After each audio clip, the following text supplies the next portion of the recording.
به شبکه تلگرامی ما داخل شوید و شما از اولین ها شده MP3 ترجمه معنای قرآن را دسترس می کند و همچنین در ویکتورین آزمون های ما نیز اشتراک می کند. ما با هم پیش می رویم.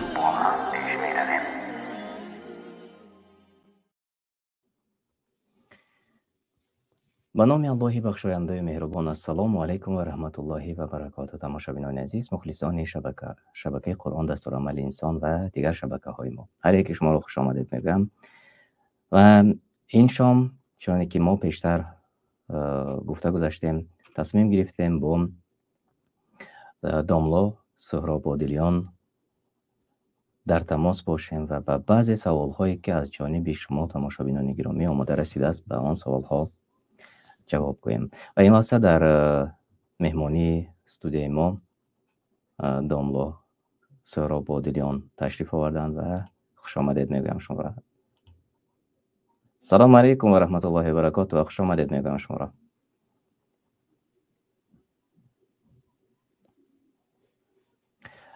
شما میشنوید صدای ما را؟ نه آواز شما خیلی که آمده است.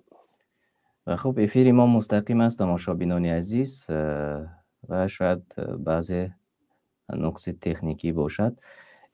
یک مرتبه دیگر ببینید چون صدای ما هست و من فکر میکنم که اینجا در کامنتاری نوشته کنید اگر که صدای ما رو میشنوید تماشابینان عزیز.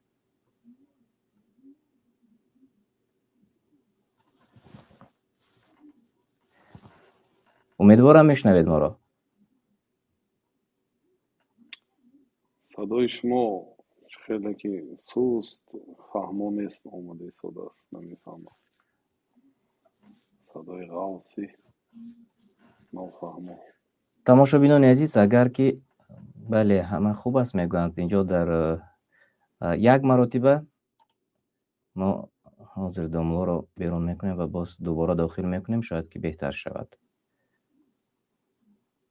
میشنوید؟ ما شما رو میشنویم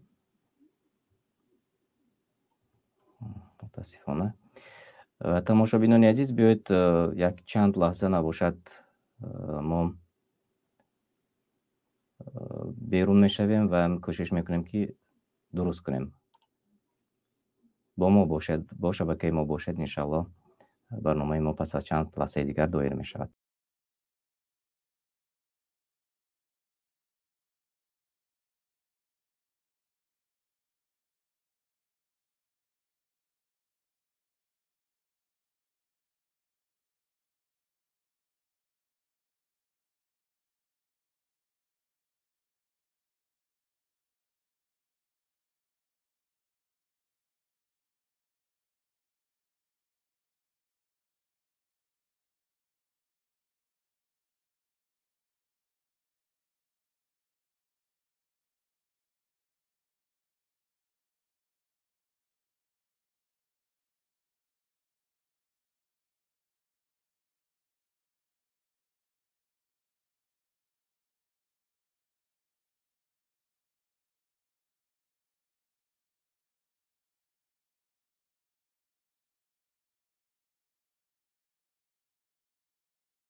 یک بار دیگر السلام علیکم و رحمت الله و برکاته. میشنوید داملا؟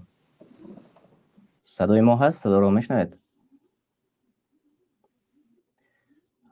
خب بیایید تماشابینان عزیز ما در مدت چند دقیقه کوتاه انشالله سوره ترجمه معنای سوره فاتحه رو میشنویم و بعد از آن باز برمیگردیم.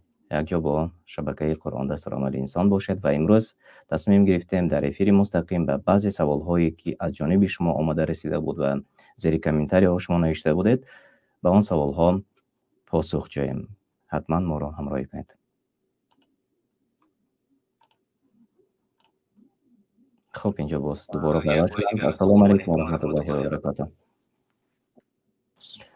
خب صدا رو میشنوید دنبال؟ صدا بله. خیلی خوب. خوش آمدید میگم شما را. خوشبخت باشید، سلامت باشید.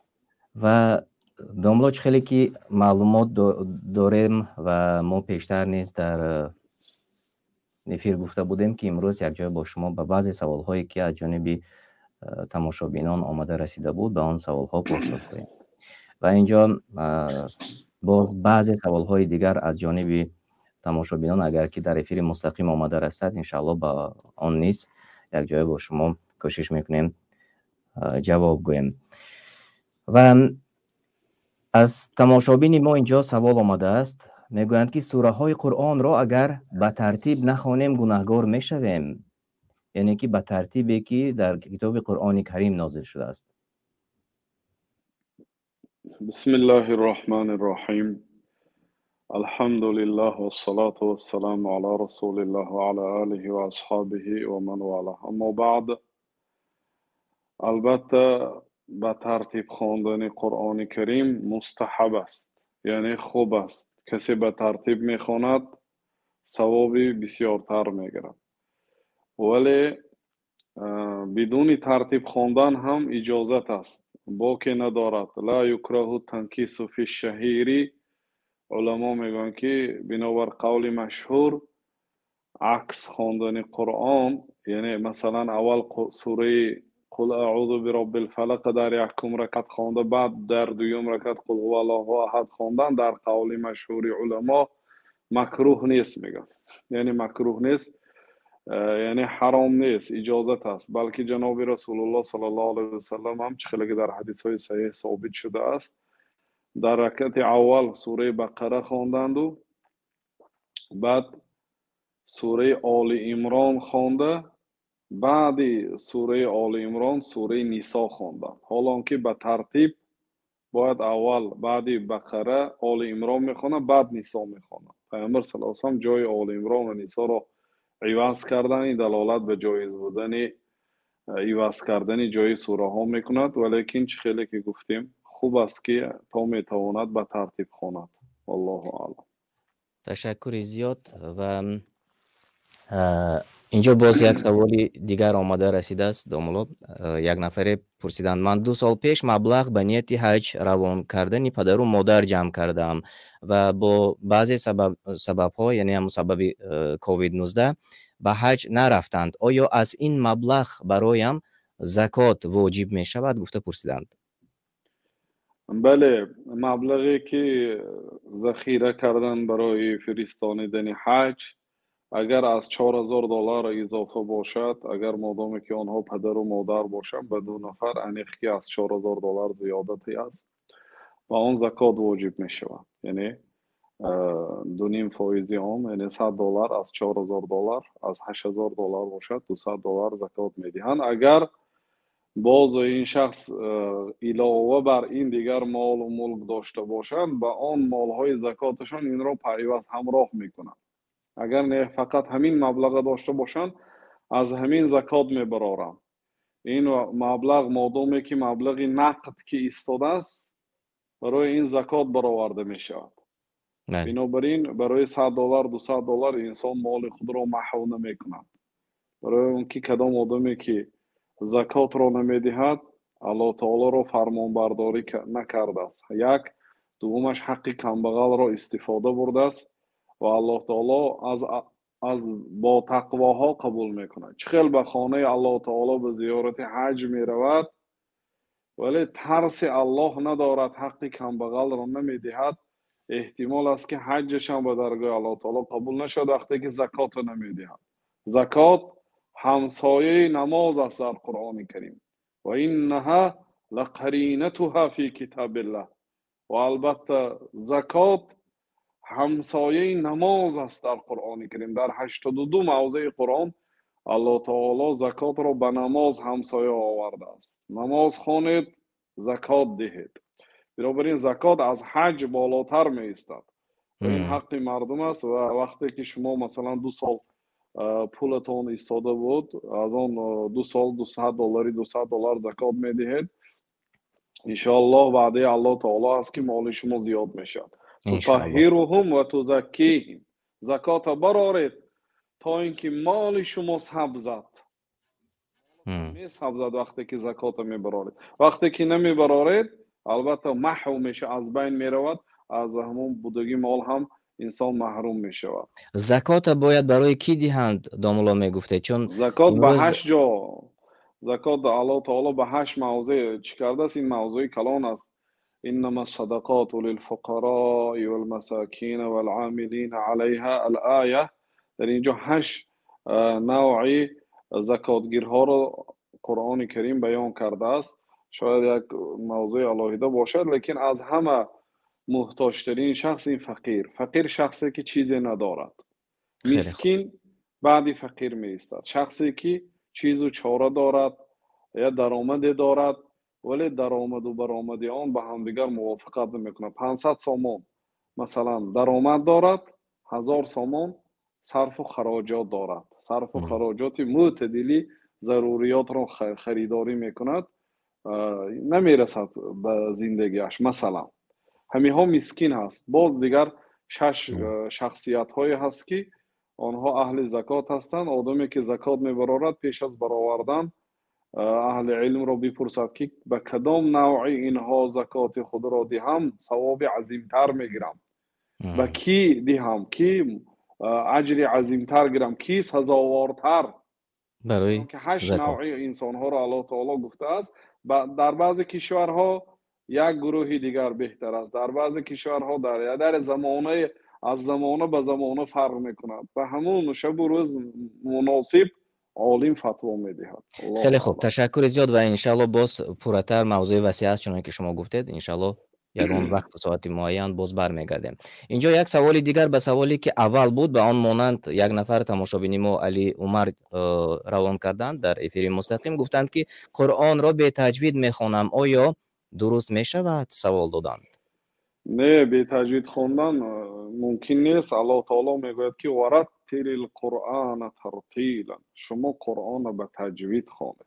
ترتیل یعنی تجوید.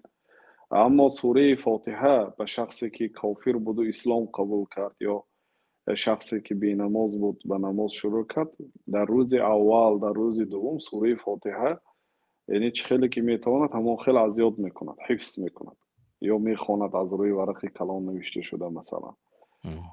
اما برای قرائت قرآن انسان باید تجوید را آموزد و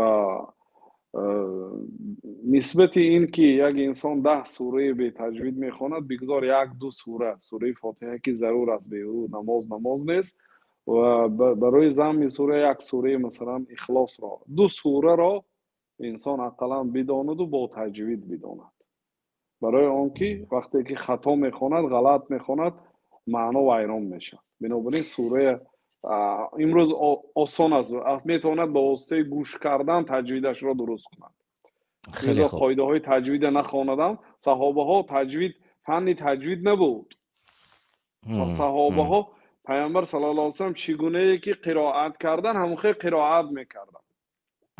پیامبر صلی الله علیه و سلم چخیلی که جبریل آمده به پیامبر صلی الله علیه و سلم قرائت کرد همون گینا قرائت کردن. اذا جاء نصر الله، اذا جاء 4 الف کشیدن.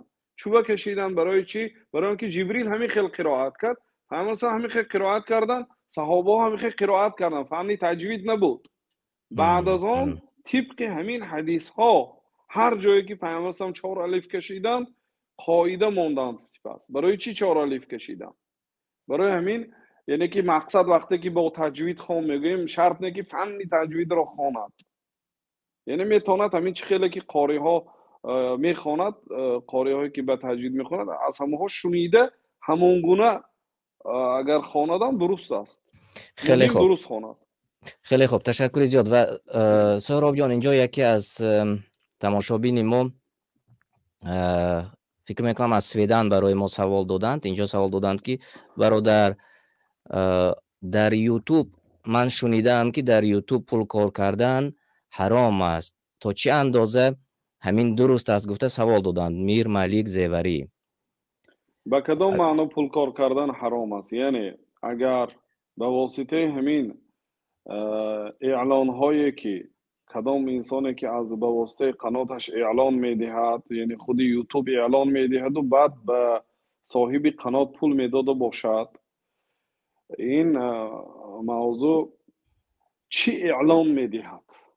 агар эълони чизҳои гуноҳа ба воситаи сайти ин, ба воситаи шабакаи ҳамин банда, агар YouTube яъне эълони ҳаром диҳад, масалан риборо эълон кунад, яъне реклама кунад, ё фоҳишаҳоро реклама кунад, масалан ҳар чизи ҳарома агар реклама кунад, албатта маблағи он ҳаром аст. агар чизи ҳалола реклама кунад, маблағи он ҳалол аст. лекин вақте ки ин дар дасти мо нест, то ҷое ки ман медонам, маҳкам кардани ин чиз авло ҳаст ва ин пулро нагирифтан авло ҳаст.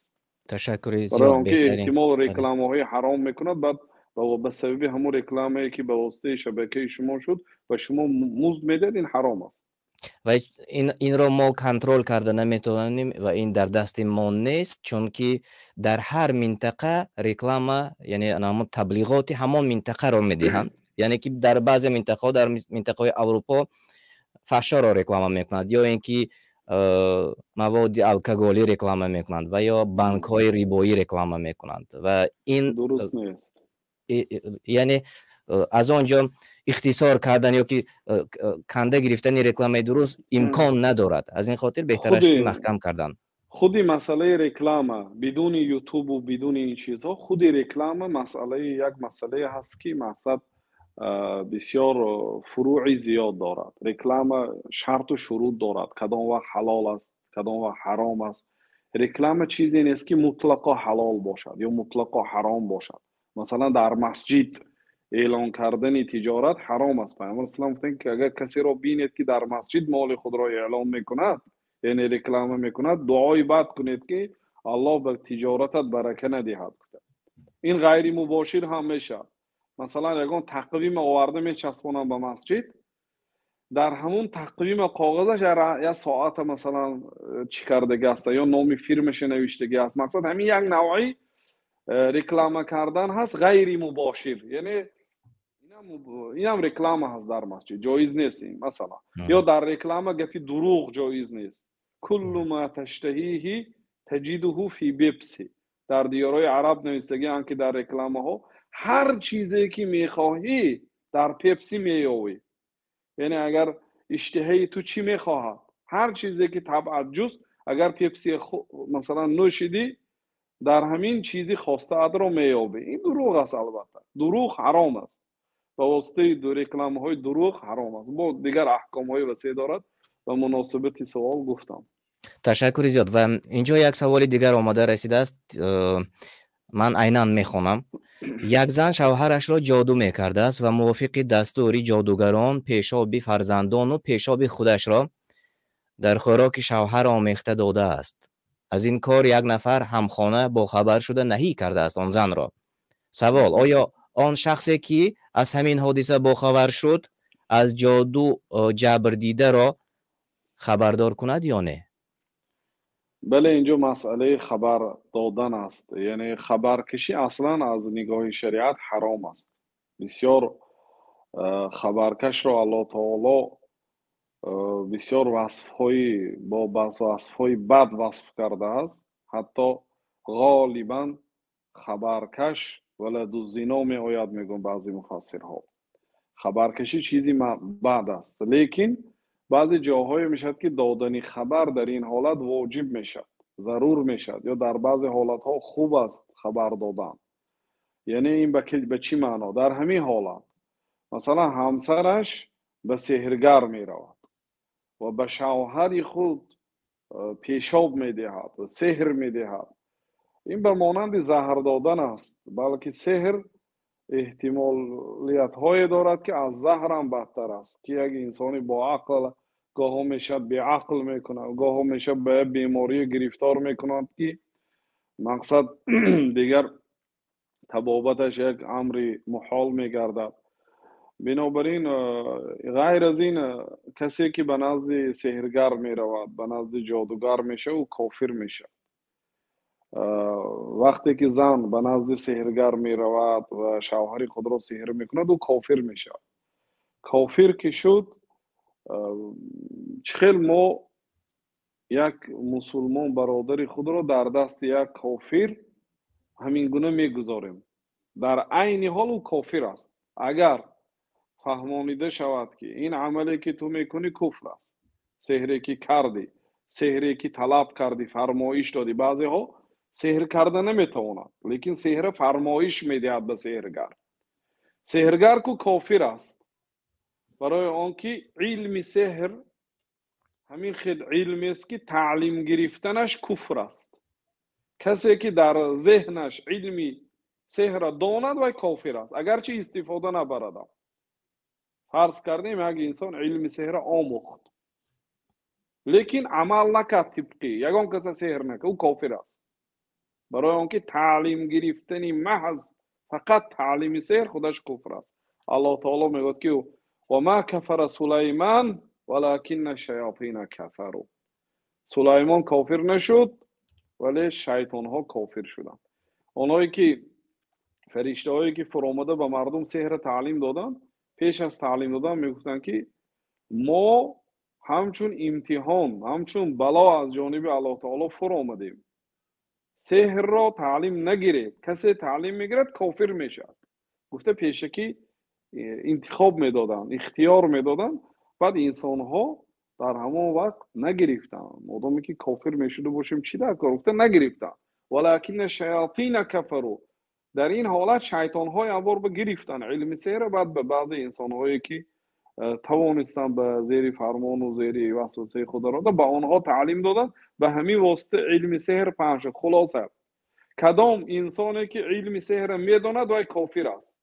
بنابراین بعضی انسان های ما، مردم ما افسوس که ملاگی کرده است یا به نزد ملا رفته است، میگن حتی سحرگر و جادوگر و ملا رو یعنی یک گروه میحسابند. این بسیار کفر است. کسی که علم سحر دارد کافر است. لیکن بعضی ملاها و امامهای مسجد هم همین علم دارند. صد افسوس که امام مسجد سحرگر است، نعوذ بالله، اون کافر است. در پشت او نماز خواندن هم اجازت نیست. او خودش یک شخصی کافر است. بنابراین زنی که به نزد یا مردی که به نزد فالوین سحرگر میرد، سحر فرمایش میده، او کافر است. شخصی که سحر اجرا میکند و هم کافر است. بنابراین ما باید خبردار کنیم مسلمانان. باید مسلمان بیچاره خبردار کند که این همسری تو برای تو زهر نه سحر خورنده ایستاده است. آگاه کند. برای اینکه این از جهتی امانت است. ما مسلمان رو باید دفاع کند. بیچاره میخورد پگه به چی مصیبت ها گرفتار میشه. بنابراین این بسیار مهم است. و این چونین اگر آن زن از توبه نکند، کلمه نگرداند، صادقانه نکند، او کافر است. واجب است مثلا طلاقش داد. الله تعالی میگه که ولا تمسکوا بعصم الکوافر، شما کافرهای در زیر نکاح خود قرار ندید. لیکن مثلا اگر کار غیر شرعی نکند همراه همسر، شاید بی سواد است، شاید بی دین است، شاید از بعضی ها با نیت نیک کردن میگه میگه که با مقصد ما زن و شوهر بین همدیگر مهر و محبت نداریم، برای مستحکمی عائله شده من مجبور به نزد سحرگر رفتم. میگه بگذار این الوسائل المقاصد لا تبرر الوسائل، افتگی قاعده هست. یعنی مقصدهای نیک وسیله حرام را مبرر نمیکنه، یعنی سفید نمیکند.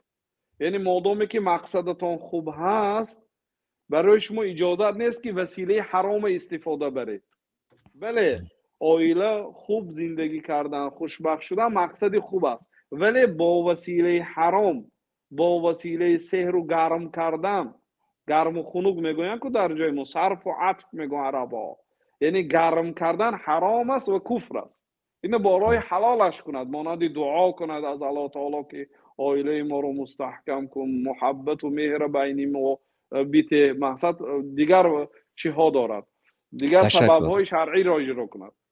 خب فهمیدیم و انشالله که اون نفری که سوال دادند اون نفری فهمیدند. و اینجا یک سوال دیگر آمده است: آیا شکاف کردن گوش و بینی زنها در اسلام جایز است؟ اما شکاف کردن گوش، قول صحیح این است که اجازت است، برای آن که خیلی که در صحیح بخاری آمده است.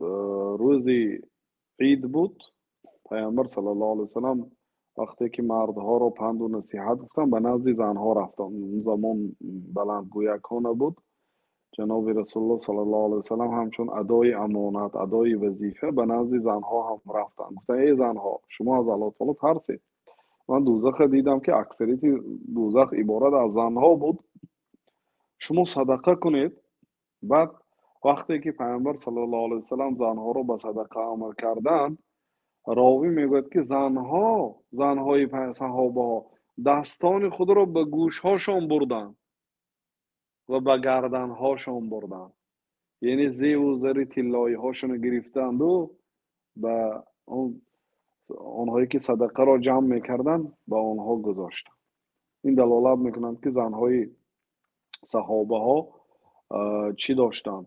مقصد در گوشوارهاشان گوشوارها گوشوار حلقه داشتند. حلقه داشتن. این چنین ابن القیم رحمت الله علیه در کتاب تحفة المولود گفتند که درباره حلقه گرفتن، یعنی شکاف کردن گوش ها و حلقه گرفتن و زیب و زینت دادن زنها، دلیل برای حلال بودنش کفایه هست که صحابه ها، زنهای صحابه این کار را میکردند و الله تعالی نهی نکرد، پیامبر صلی الله علیه وسلم نهی نکرد. زمانی نزول قرآن بود. برای آنکه بعضی علما مانند ابن الجوزی و ابن عقیل، بعضی وجهی از مذهب شافعی هست و امام غزالی در احیا، اینها سوراخ کردن گوش را به زنها حرام گفتند. خیلی که برای مردها حرام است، برای زنها هم حرام است گفتند. لیکن قول صحیح اجازت است، برای گوش اجازت است. اما برای بینی بعضی علما منع کردند و بعضی طبیب ها هم ضرر دارد میگویند.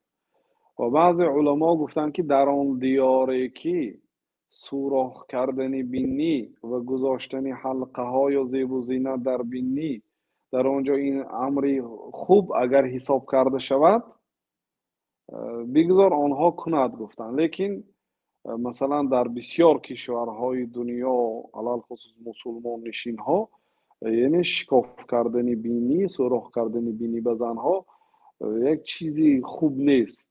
فقط آنجا یک دو منطقه ها هست که آنها خوب می حسابند.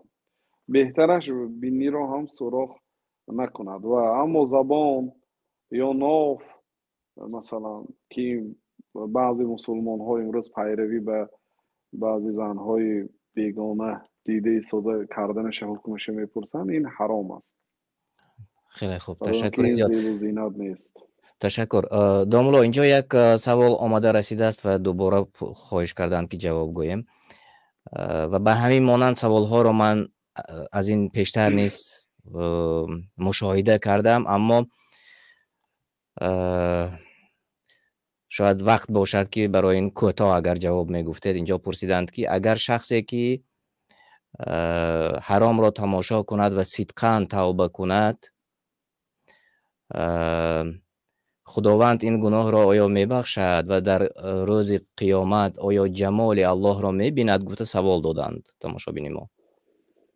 بله، الله سبحانه و تعالی تمام گناه ها را در این دنیا وقتی که بنده توبه میکند و پشیمان میشود میبخشد. الله تعالی غفور است، غفار است. یعنی با وجود بزرگ بودن گناه و بسیار بودن گناه الله تعالی میبخشد. لیکن هر یک گناه انسانی با عقل اهمیت دهد. هر یک گناه بر ضرر انسان است. برای چی شریعت نهی کرد؟ ولا ينهى إلا عما مفسدته خالصة أو راجحة. شریعت یک کار را وقتی که نهی میکنه، دانید که در آن کار 100% برای شما ضرر هست، برای سلامتی، برای آبرو، برای قلب شما، برای روح شما، برای مال شما، برای همه این ضرر داره. همه قیمتترین مالکیت نعمتی که بنده دارا هست این وقت است. وقتی خود را انسان باید با چیزهای منع کرده الله تعالی اسراف نکند و توبه کند و مشغول با عبادت و مشغول با علم نافع شود. دوملا در ان همین موضوع یک چیز دیگر باز ایلوگی چی کار کنند که از ان همین عادتی بد بعضی نفران، چون امروز ان همین فحشا زیاد شده است و اینترنت پوری ان همین فحشا است، چی کار کنند و شما چی مصلحت میدید به آنهایی که همین فحشا را تماشا میکنند و بعد هر گاهی تماشا توبه میکنند؟ چی کنند که دوباره توبه نکنند، بلکه توبه کنند و به همین کار برنگردند؟ مقصد این اولین سبب این که از الله تعالی بپرسند که الله تعالی در قلب آنها گناه را بد بیناند و کره الیهم الکفر و الفسوق و العصیان. اگر الله تعالی به بنده مسلمان بد بیناند، چه خیلی که انسان‌های با تقوا گناه را بد می‌بینند، اهل گناه را بد می‌بینند، همین گونه باید بد بیند. بعد این ضررهای مادی و معنوی دارد، بسیار عاقبت‌های وخیم دارد.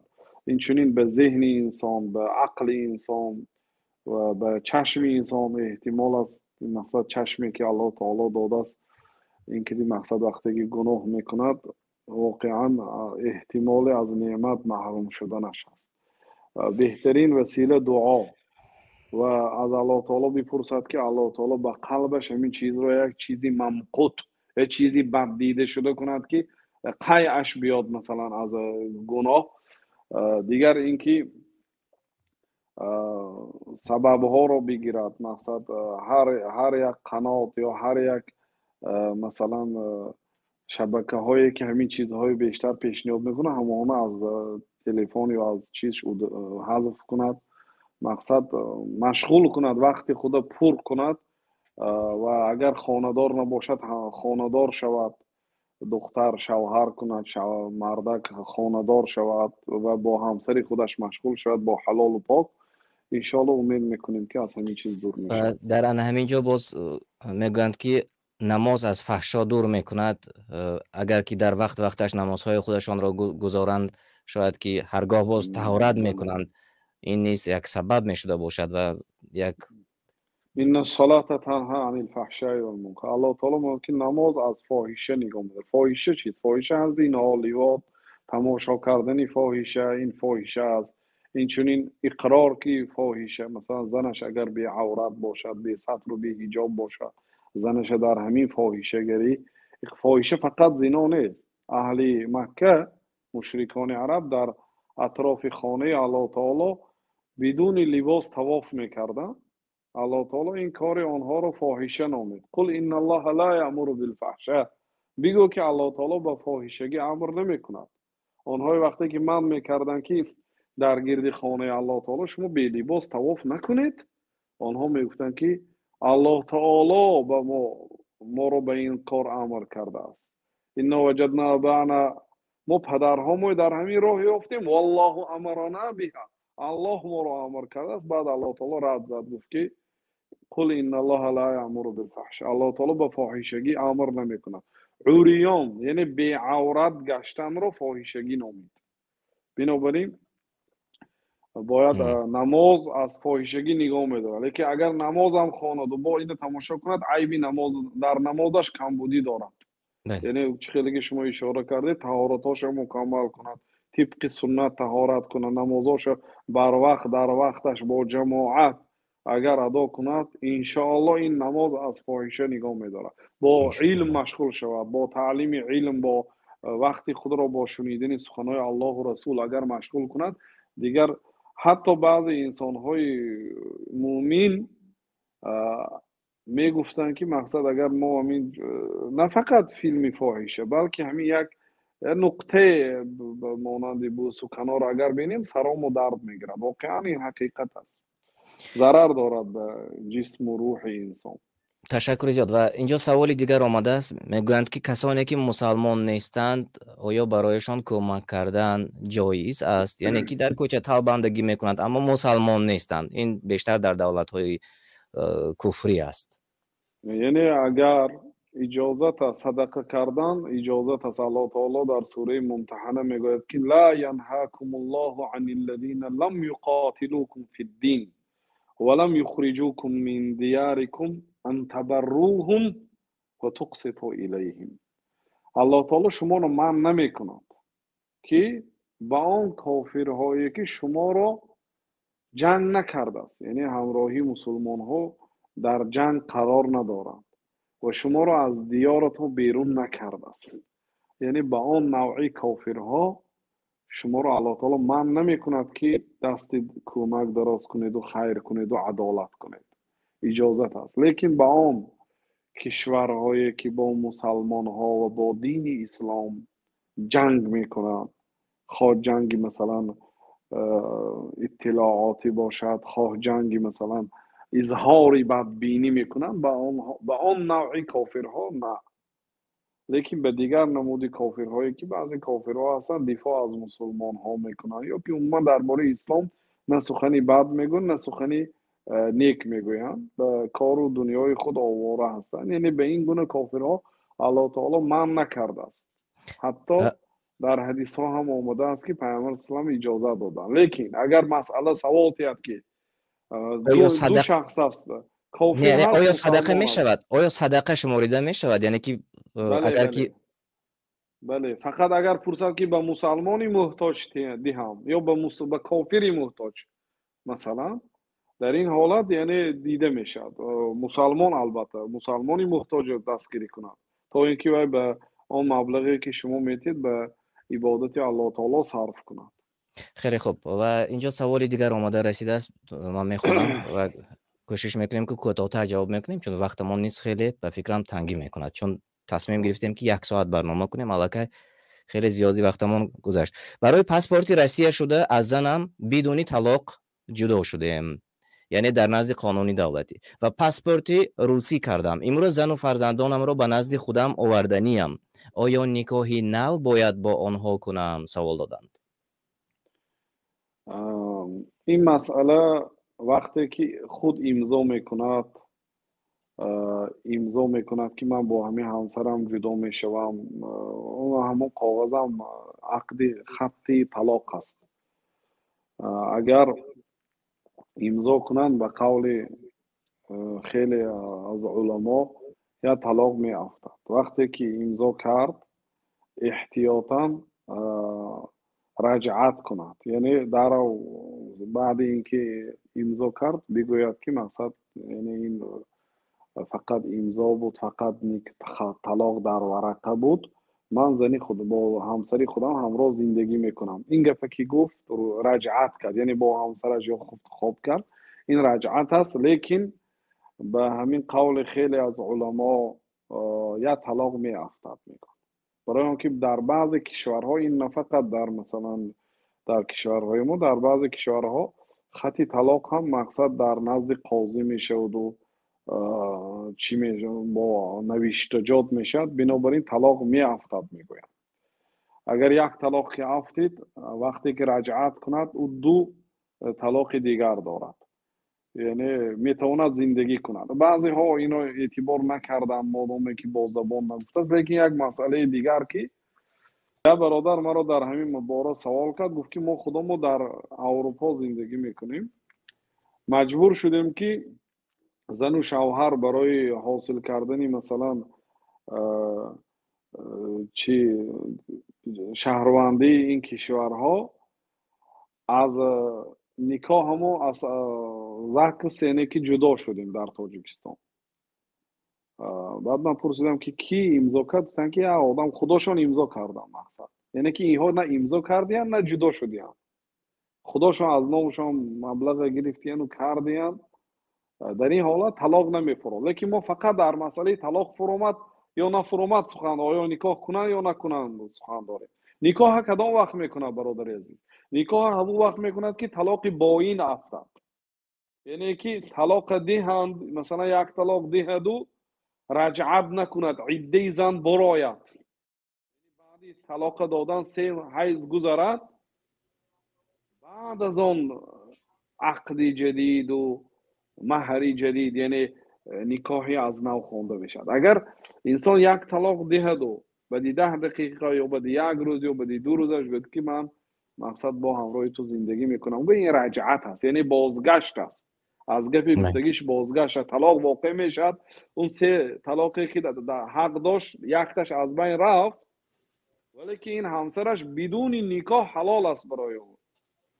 نکاح شرط نیست، مگر اگر طلاق دهد و در بین 3 حیض بیند زن پاک شده طاهر شود، در این حالت بعد عقد جدید لازم میشه اگر یک طلاق باین فرامده باشه. خیلی خوب، تشکر، به نهایت مفصل جواب گفتید. من یعنی فکر ما میکنم که همه فقط میفهمند. در مسئله طلاق جواب دادیم، نه در مسئله گرفتنی مثلا شهروندی بلاد کفر، این مسئله های دیگر است، فقط در همین مسئله. تشکر. اینجا سوال آمده است: آیا کودکان در صف اول با جماعت نماز خوانند درست است؟ بله، کودکان در صف اول اگر نماز گذارند نمازشان درست است، قول صحیح. فقط و هیچ کس هم حق ندارد که کودکان را از صف یکم به صف دوم یا صف آخر مقصد جای ندهد و گویم که از صف اول برخیز، گفتم حق ندارد. حتی امام فقط حق دارد آنهایی که در قفای امام می ایستد، 2 نفر 3 نفر 4 نفری که در پشت محراب است، انا همونجا حق دارد که اگر یگان انسان بر وقت آمده شنیدم لیکن اهلی همونجا نباشد، امام حق دارد که آنهایی گوید که شما از اینجا بخیزید و اینجا یک شخصی که اهل علم، حافظ قرآن، یک آدمی صاحب علم استاد، گفتم به حق دارد. برای اینکه امام وقتی که غلط میکند یا یگان حادثه با امام رخ میدهد، امام باید از قفا یا نفری را به جای خود نایب ماند که نماز مردم را تمام کنه. اما کودکا وقتی که در صف اول بر وقت آمده شینند، یگان انسان حق ندارد که وی به صف دوم یا به صف سوم خیزاند، برای اینکه حق جای آن آدمی که بر وقت آمده. چی جای از مسجد پر را من کردم، یعنی امام حق ندارد که از صف اول به صف دوم گذر گوید. چی جای آن امامی که به در آمدن به مسجد من میکنه. وای بر حالشون.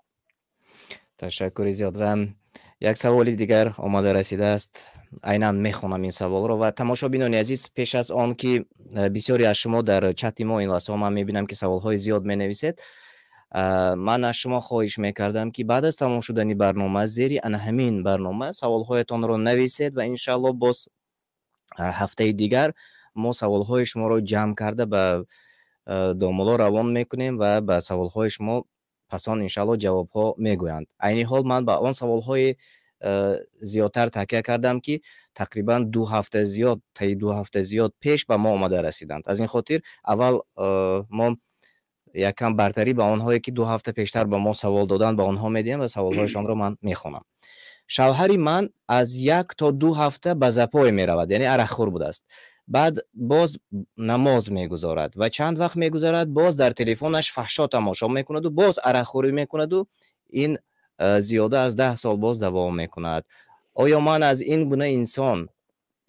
با این گونه انسان زندگی کنم یا جدا شوم؟ 3 فرزندی نابالغ دارم. الله المستعان. خب خلاصه وقتی که به یعنی خیلی که گفتید زپای که رفت دیگر او از هوش می رود، یعنی حکمی تقریبا او عقل ندارد، ولی وقتی که به عقل آمد نماز می خواند است. خلاصه باید نمازهایی که در این هنگام نخواند اون نمازها رو باید خواند. اما مسئله زندگی کنم یا نکنم اکنون اینو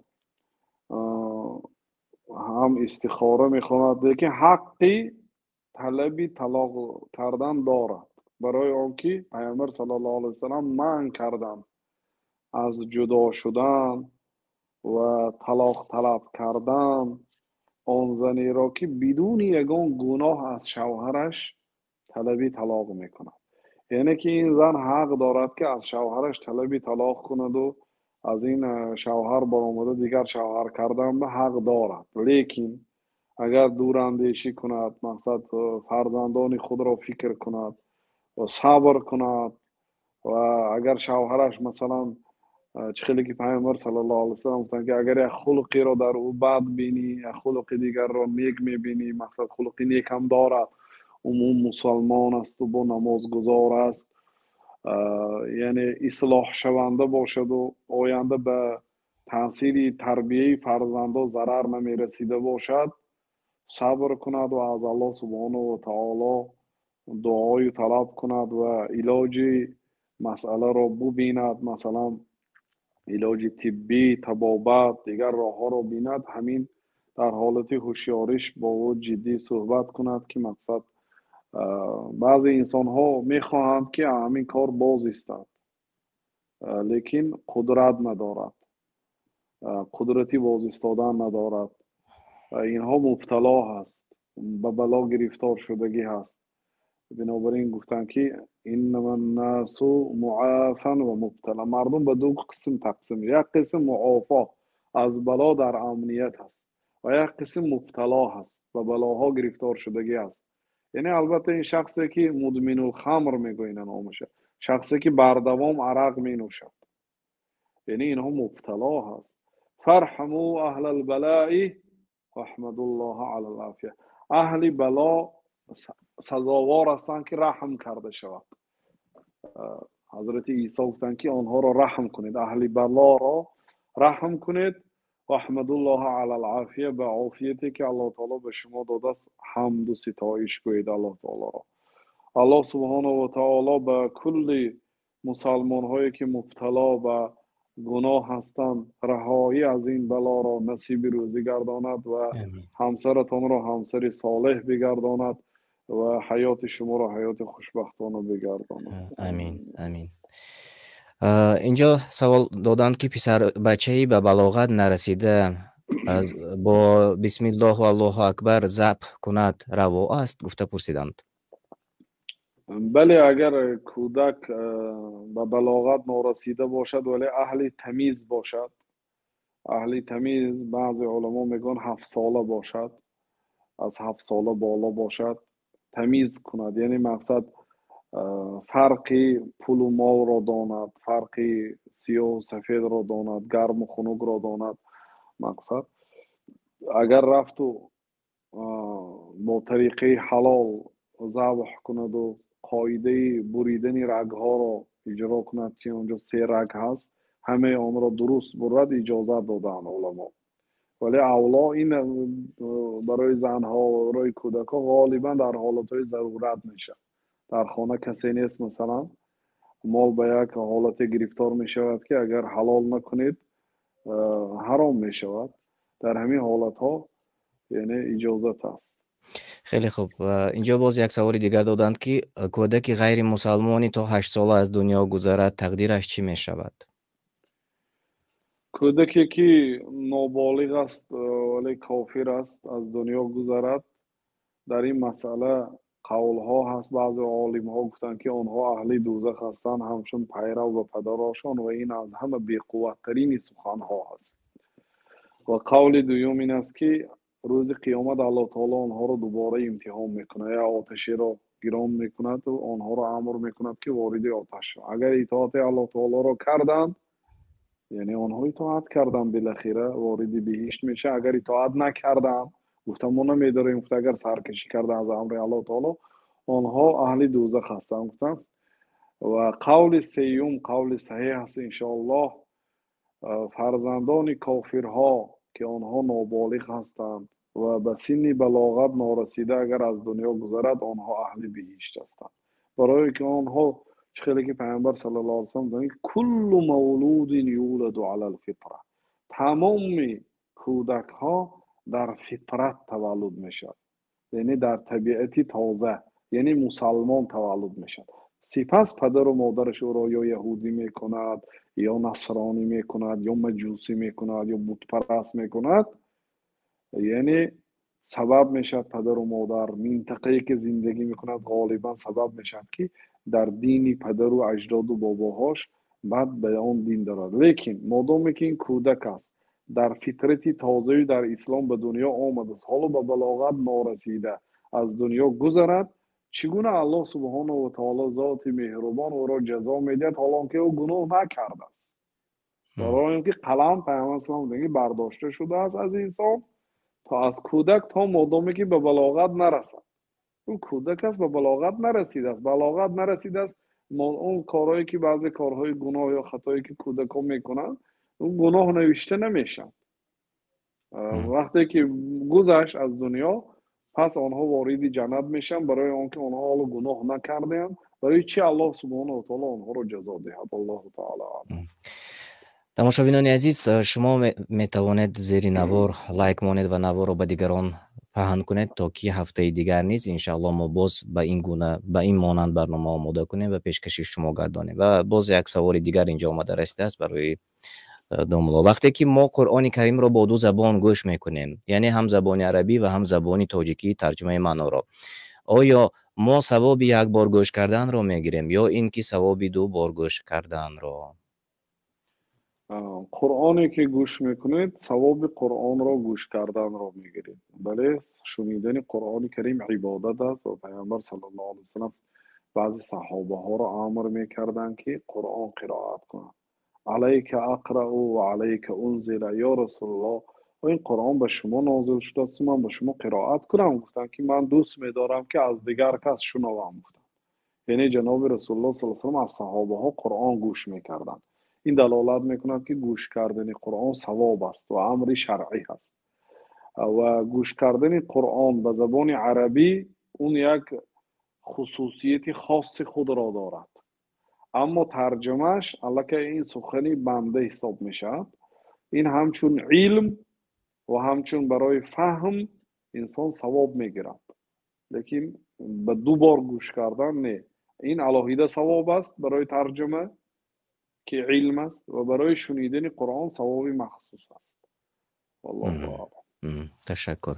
و به همین مانند با سوال دیگر آمده است، قرآن کریم کسی پاره است، شخصی که خوانده نمیتواند، آیا یا اینکه وقتی مناسب ندارد؟ یعنی که خوانده نمیتواند، این مخصوص تاکید به آن هست که حرفهای عربی را نمیدانند. و دوامش لیکن قرآن را گوش میکنند، کلی قرآن را گوش میکنند، آیا ثواب ختم قرآن را صاحب میشود یا اینکه این ختم حساب نمیشود؟ ختم این است که انسان خود قرائت کند از ابتدا تا انتها. و دویم وجه ختم این است که وقتی که امام ختم میکند در قفاش نماز میگذارد و در ختم پرو که اشتراک کرد، امید میکنیم که ثواب ختم را بگیرد. برای آنکه بعضی علمای گذشتگان وقتی ختم همسر و فرزندان خود را جمع میکردند و در وقت ختم از الله تعالی از فضل الله سبحانه و تعالی میپرسیدند، دعا میکردند. درگاه الله تعالی وسیع است، فضل الله تعالی وسیع است. یعنی الله عز و جل به گوش کردن قرآن هم اجر عظیم میده. لیکن وقتی که انسان قرائت میکند، او هم قرائت میکند هم گوش میکند آواز خودش را، او البته دیگر است. لیکن این گوش کردن هم از اجر و ثواب خالی نیست، خیلی ثواب عظیم میگیرد. انسان‌هایی هستند که گناه گوش میکنند، من کرده های الله تعالی را گوش میکنند. وقتی که الله تعالی به شما توفیق قرآن گوش کردن دارد، این داده است، البته این نعمت است که واجب به شما شکر را واجب میکند. گوش کنید، انشاءالله الله تعالی اجر عظیم میدهد. انشاءالله انشاءالله. و یک چند سوال ها در داخل زیر چت ما نیز بود و همچنین به همین مانند سوال پیشتر نیز قبلا به ما آمده رسیده است. آیا موسیقی در اسلام که فسق و فساد نداشته باشد گوش کردنش جایز است یا نه؟ اگر جایز نباشد آیا راه خلاصی از موسیقی وجود دارد؟ چی نصیحت میکنید، چی پند میدهید؟ موسیقی یعنی خواندن یک شعر یا سرود با همراهی استفاده بردن آلات موسیقی هست، یعنی اسباب موسیقی. اسباب موسیقی و قول صحیح در این مسئله این حرام است خودداری کنند و به گوش کردن قرآن و سخنهای الله تعالی و سخنهای علمی مشغول شوند، وقت خود را ضایع نکنند.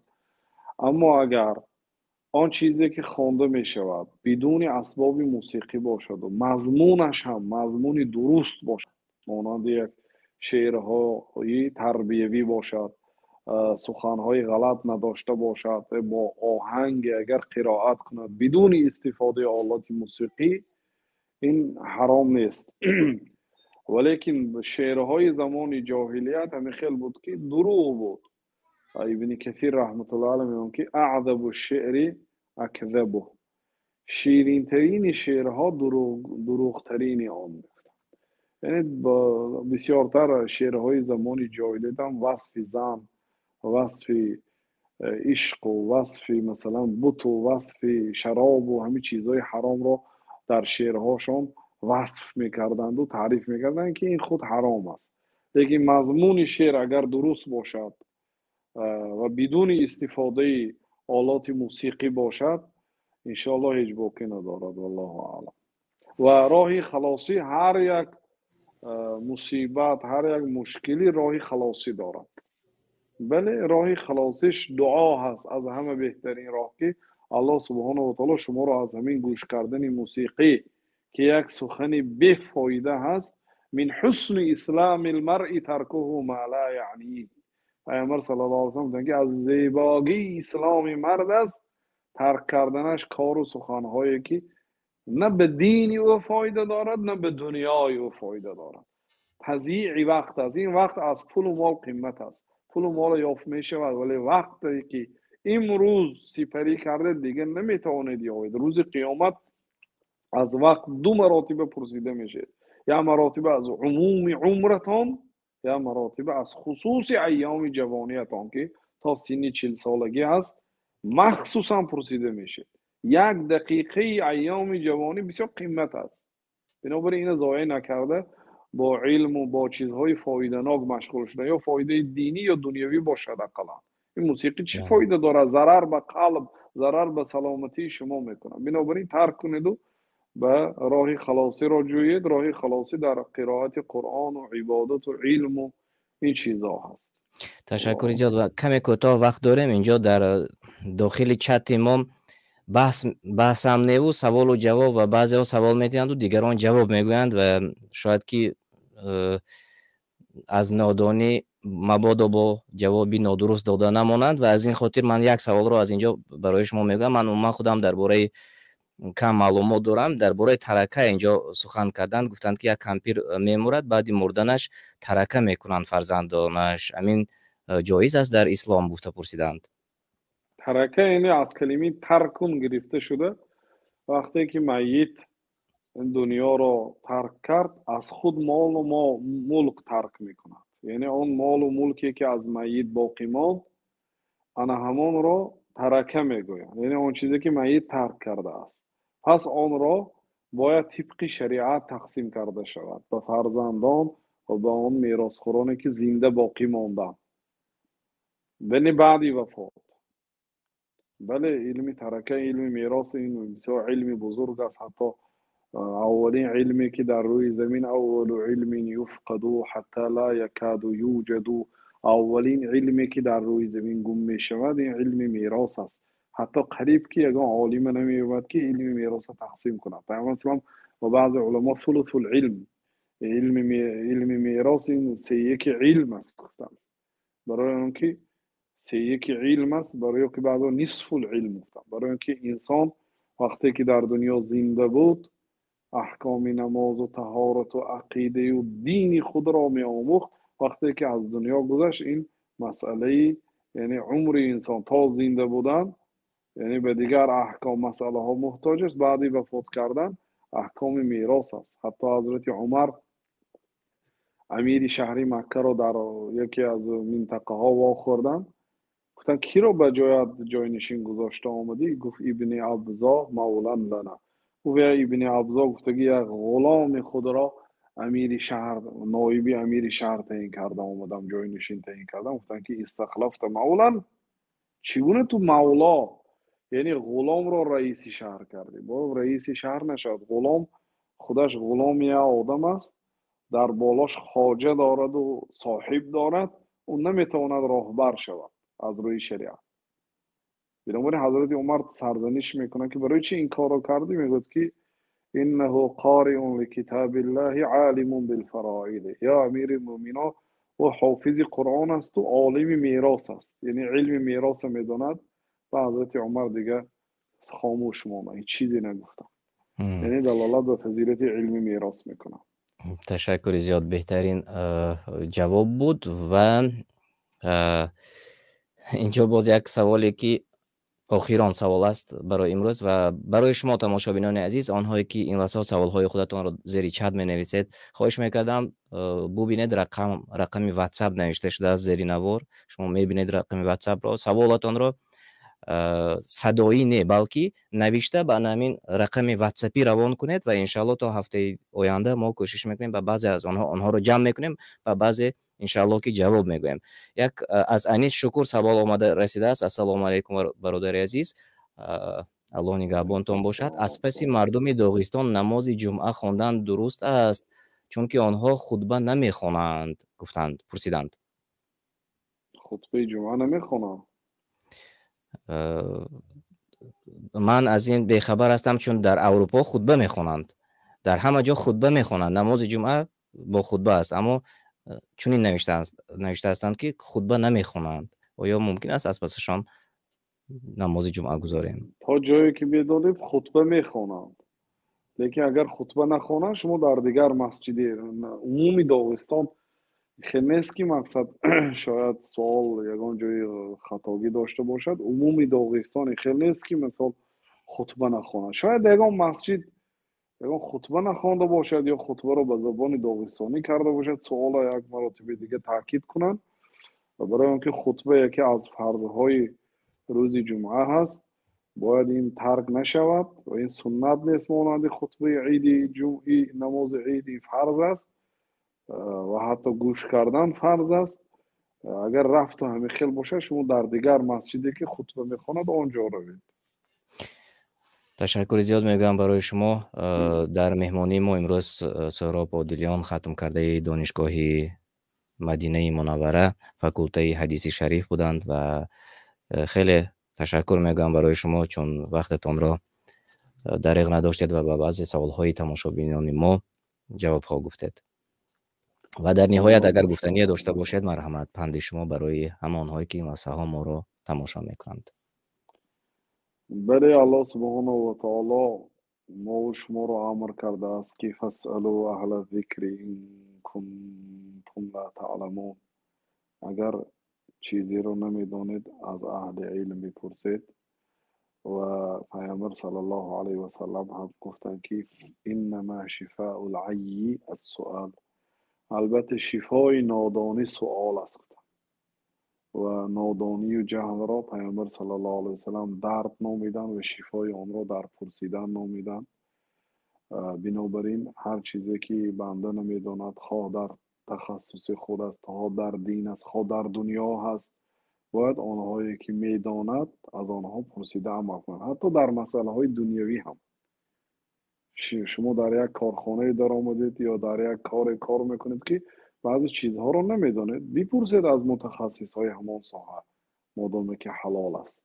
بنابراین تا جایی که امکانیت باشد انشاءالله به سوال دهنده ها انشاءالله جواب میگیم که در شبکه های ما هم بسیار سوال ها جمع شده است. امید میکنیم که در روزهای نزدیک هفته های آینده انشاءالله به سوال های آنها جواب دهیم. تشکر الله زیاد تعالی میگم. برای هر یکی ما و شما علم نافع و عمل صالح دهد. شما که این برنامه را تشکیل کردید الله تعالی به شما هم اجر عظیم دهد که سببگاری شنیدن این سوال و جواب شدید و مردم هم به سوال خود جواب گرفتن و الله تعالی را پرسان هستیم که خطایی کرده باشیم عفو و مغفرت کند و علم نافع برای ما نصیب روزی گرداند تا همین با عمل صالح. والله اعلم. صلی الله علیه و آله محمد و آله. دوستان عزیز، تماشابینان گرامی و дар меҳмонии мо бори дигар такрор мекунам, Соҳроб Одилён хатм кардаи донишгоҳи Мадинаи Мунаввара, факултаи ҳадиси шариф буданд ва ба баъзе саволҳои мо шумо ҷавоб гуфтанд. Ва шумо зери навор ин лаҳзаҳо рақами ватсапи моро мебинед. дар давоми ҳафта метавонед баъзе саволҳои худатонро навишта, хаттӣ навишта ба рақами ватсапи мо равон кунед ва иншаалло мо кӯшиш мекунем ҳафтаи оянда низ ба баъзе аз саволҳои шумо ҷавоб гуфта бошем. бо шумо хайру хуш мекунам. Аллоҳ шумо ва аҳли пайвандон ва хонадони шуморо нигаҳбон бошад. Вассалому алайкум ва раҳматуллоҳи ва баракатуҳ.